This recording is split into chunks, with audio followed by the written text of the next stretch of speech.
Ever feel like something's watching you on Christmas Eve? We're diving into chilling real-life stories of eerie and terrifying encounters that happened on the night before Christmas, leaving you questioning the magic of the season. This was the first year I'd be spending Christmas alone. I think it sounds sadder than it was, but I couldn't afford the flight back to my hometown and couldn't take off any extra vacation time to make it worth it. Anyway, I always enjoyed seeing others' decorations and driving or walking around on Christmas Day. When I woke up, I turned on the old cartoon Grinch movie and made a nice breakfast and some coffee.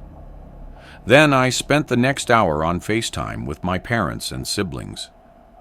After all that, it was probably around noon. I didn't have much else to do, but at some point I went out to get the mail, and when I opened the door, there were footprints in the snow on my porch. What's odd is that they were frozen over, like not freshly made, in the powdery top layer of snow. They were clearly made hours ago, like overnight, when it was well below freezing. I looked around, even though they clearly were not here anymore, then went out and got my mail. It was very strange. I don't know if I felt scared, but definitely a bit unsettled. I didn't really know what to do about it, though. I tried to continue my day without worrying too much. After all, it was Christmas. I had some Hallmark movies play while I opened the gifts and letters that my family had sent in the mail. Around 3, I started getting bored and checked the weather. It was supposed to get a lot colder later in the day, so I decided to go for a walk around the neighborhood while I still had the chance. I bundled up and started down the sidewalk, looking at all the Christmas lights and taking in the calmness. A little bit into the walk, I noticed someone else walking in the neighborhood. They were the only other person I saw, and they were walking on the other side of the road. I thought nothing of it, but a few minutes later, they passed by me again. I did a double take, thinking I was seeing things, because there was no way we could have passed each other twice so soon, unless they turned around right after we passed each other the first time. I kept walking and came up to a split where I could either head back home or keep going around the neighborhood. I ended up going home. It wasn't because of the guy I saw. Sure, it was strange, but something else just felt off and made me want to head back. I went in through the front door, and eerily, soon after I got inside, there was a knock at the door. I had only just taken off my boots and was still standing right by the door. My heart pounded in my chest, like I knew this was bad.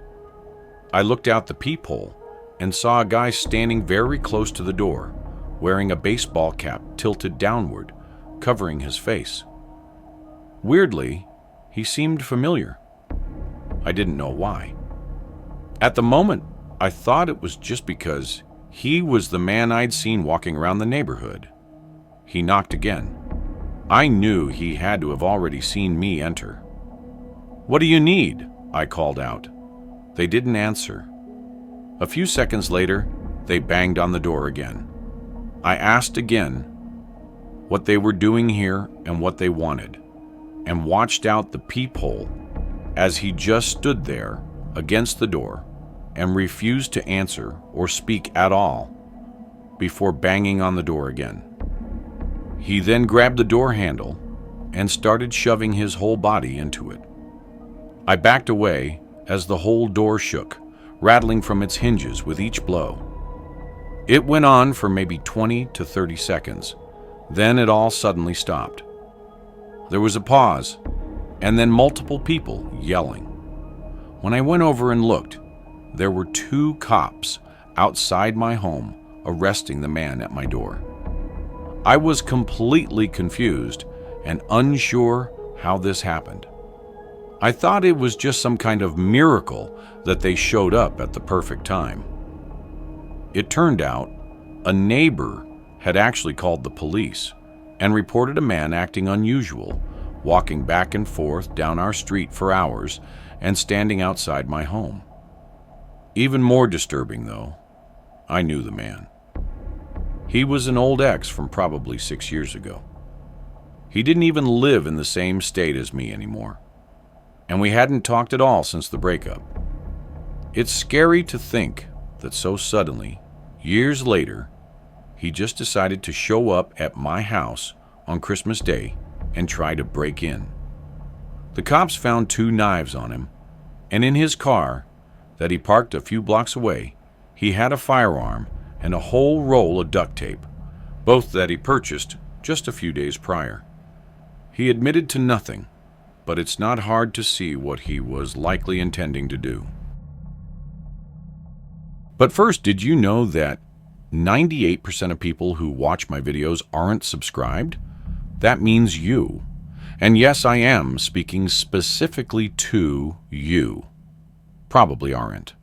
So now would be a great time to leave a like on the video and subscribe.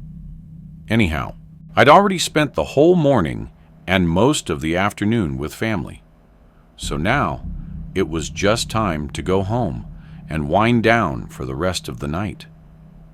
Maybe watch a holiday movie or something. I drove 45 minutes from my parents' home to mine. The roads were empty, as you could imagine. And if not for it being Christmas, it would have actually been kind of eerie. Everything was so quiet and motionless outside. Anyway, I got home around 8, pulling in the garage and heading inside. I flicked on the entrance light and immediately saw some papers spread across the floor in the hallway. It was all from a stack of mail I had sitting on the counter that I guess had fallen over. I didn't overthink it. I just picked it all back up and tossed it back on the counter. I did leave the house in a rush that morning, so maybe I ran past it and caused the pile to fall, and I just didn't notice. After cleaning it up, I walked around and turned on the rest of the lights, then went into the living room. I had a Christmas tree set up in the corner. It was one of those small fake ones that looked pretty sad, but it was better than nothing. I sat back on the couch and found a movie to watch. Some new Netflix Christmas movie. It was actually pretty good. I watched the whole thing, but throughout the whole movie, I kept hearing something in my house. It was like quiet, almost inaudible creaks. I wasn't even sure if I was actually hearing it or not, because every time I'd think I'd heard something, I'd pause the movie and listen, but didn't hear it anymore. I took it as a sign that this Christmas day was over for me, as I needed to get to bed and sleep off the exhaustion of seeing all my family. I turned off the TV and all the lights downstairs and went up to my bedroom, walking in and turning on the overhead lamp. Without hesitation, I knew something wasn't right. I couldn't pinpoint what it was at first, but I knew my room was not how I'd left it.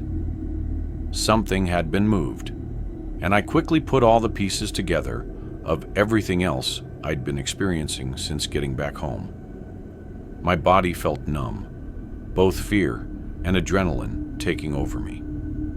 I walked back out into the hallway and looked down the staircase, trying to listen to see if whoever had been here was still here or not.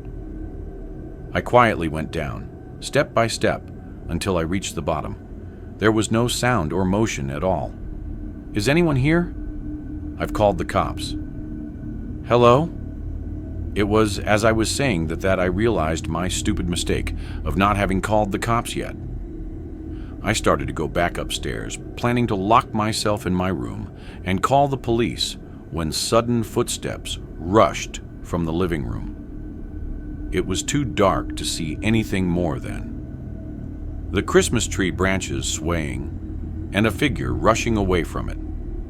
I followed the sound into the kitchen, and then the back door. They opened it and ran away. I was just standing there, frozen. Once I snapped out of it, I dialed 911 and locked the back door. I still don't really know what happened that Christmas night. Whoever had broken in hadn't taken much of anything, at least nothing that I really noticed. What I think is that they got in just as I was getting home. And once they heard the garage open, they probably sprinted through the kitchen, knocking over the papers, and hid. I know I saw them running away from the tree. But if they were hiding the whole time I was watching the movie, it wouldn't explain the noises I was hearing. Maybe there really weren't any noises, or it was something else entirely. The thought of them being right there in the corner of the room, in front of me, waiting and watching me for 2 whole hours, is just horribly disturbing. I wish I had more answers and could tell you more, but that's everything I know. Police weren't of much help, and nothing has happened since. Hopefully, it stays that way. I'm nearing 30, and Christmas nowadays isn't as exciting as it once was. I usually take a trip down to whichever family member was hosting the get-together that year, and just hang out for the week, then go back home. It was always nice, but often there were just so many people that it was just a bit too chaotic for me. This was last year. I rented an Airbnb near my cousin's place, who was hosting the get-together. He lives kind of out in the middle of nowhere, so a lot of the options I had to rent were just small cabins. I chose one pretty much at random, and come a few days before Christmas I drove out there. The first 2 days were actually really fun. I saw a lot of family I hadn't seen in years, and enjoyed catching up. Then even more people showed up, like maybe 30 people total, stuffed in a 3-bedroom house. It was a mess. On Christmas Day, we spent the morning watching the kids open their presents, then had a big breakfast. I hung around until dinner time, then called in for the night at 7. I drove back to the cabin. The place was nestled away in the trees, just outside of town. I thought the cabin was fairly nice, though. When I pulled in and parked out front, I noticed shoe prints in the snow going up to the front door. I thought it had to be the Airbnb host, maybe wanting to check in on me or something. When I got up to the front door, it was clear they hadn't gone inside or anything. They just stopped, maybe waited for me to answer the door for a bit, then walked away. I went inside and tossed my jacket on the couch and sat in the sofa chair. I thought about texting the host to see what he stopped by for, but I figured if it was something important, he would have texted me, so I ended up forgetting about it. After only a few minutes of sitting down, I dozed off. It must have only been 10 or so minutes later when I woke up to a ring at the doorbell. I got up and walked over to the door, trying to rub the tired look off my face. I opened the door. There was a man with medium black hair and a brown jacket. He had a short smile and greeted me, quickly introducing himself as the host of the Airbnb and shaking my hand. I was still just trying to wake up, so I let him control the conversation, while I just stood there and went with the flow. He asked me how my stay was, and then explained that he just needed to check on a few things.